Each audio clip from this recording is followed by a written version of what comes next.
it's Rael Klein, and you're watching another Supernatural review, and this is Season 12, Episode 15, Somewhere Between Heaven and Hell. If you're new here, I do a recapping review of every single episode of Supernatural, so let's get into it. I feel like we've already had this episode title before. I feel like we've had an episode title maybe like Heaven and Hell, so it's like Somewhere Between Heaven and Hell. Like, it just... This is actually, I feel like, the worst episode of the season. I have it, I think, top of the worst list. Actually, I should double check about that. But I mean, it just wasn't that good, and I actually feel like it might have been better than some of like our worst episodes of other seasons. Again, because this season is a stronger season. But this episode just was not good, just not my taste, and I'll go into it. I do feel like we've been getting into a couple more like okay or not so good episodes. Like, we've now had 2 episodes on the bad list from the past like 4 episodes or something. Oh, I don't know. My worry was that we were gonna get towards bad episodes because the beginning of the season has been so strong.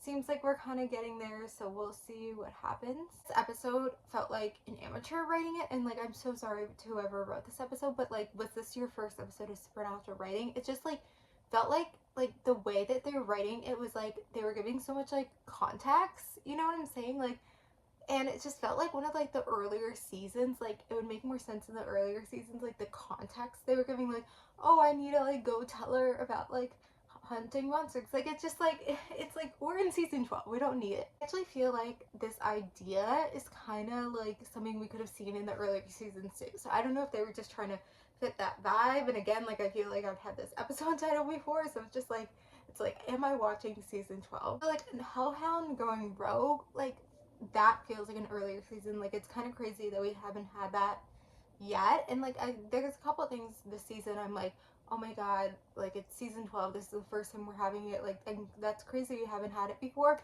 But like, those are just like different than this, where it's like why, like, this feels weird that this hasn't happened before. Like, it just like kind of feels like that Supernatural thing where it's like they try to make things logistical later on because they didn't when it should have been something before. I don't know. But yeah, they were putting so much emphasis on this girl too, and this girl was like, this is why I felt like an amateur writing it, because they were like, this girl, like, multiple times she was emotional about the guy she lost, and like, if we just didn't go out there and like whatever. But it's like, we just met you, we do not care about you, and we never see you again.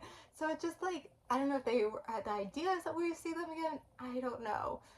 But it kind of reminded me of that episode, was it last season, with the 2 hunters, and they were giving so much context to them that I thought maybe one of them died in the episode, like at the end. But then it was just like we're gonna see them in the future. Like, I don't know. It's just like, we don't care, like, whatever. So this was like, this episode kind of dealt with Crowley, which makes sense with the Hellhound. And we were dealing with Lucifer. And so then, like, the demons released the Hellhound because they were like, oh, Crowley's hiding something, it must be Lucifer. Like, it's just like that logistical part didn't make sense either. And, like, everything with like Lucifer, and then like in the end, like, Crowley still has hold of him. It's just like it's like, where were they trying to go with this episode? Like, I think obviously, and then Cass had a little bit of a storyline too. I almost forgot about Cass. Cass was in this episode.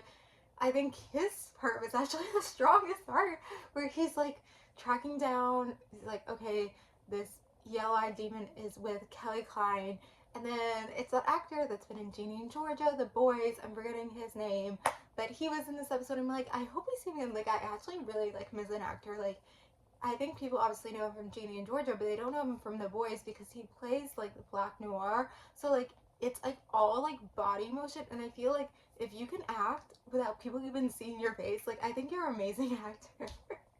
And then Black Noir, okay, well, this is spoiler for The Boys.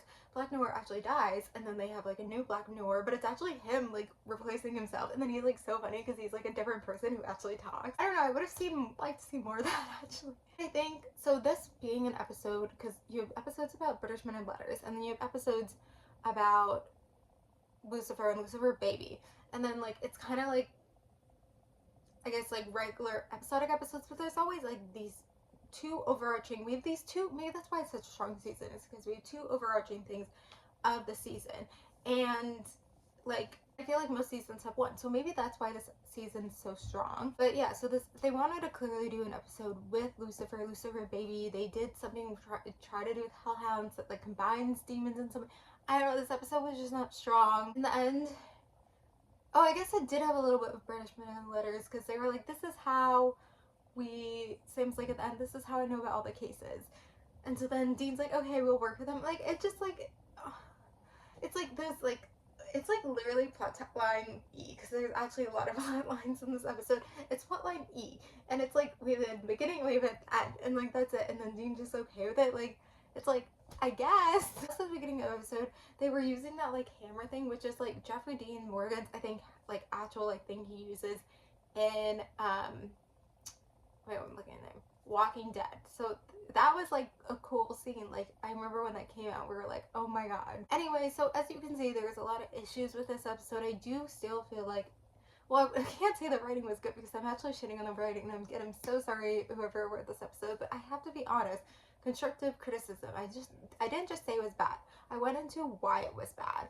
And I think that's important, is like, it's like in general in life, like, I think giving your feedback is important to help people improve in whatever aspect it is. But you can't just be like, you're ugly or like you're bad. Like, you have to like give, you know, specific ways to get better and be like, it's because of this. So like, that's what I'm doing here. I don't know. Anyway, I'm gonna end it here. So thank you guys for watching. Like, comment, subscribe, and bye.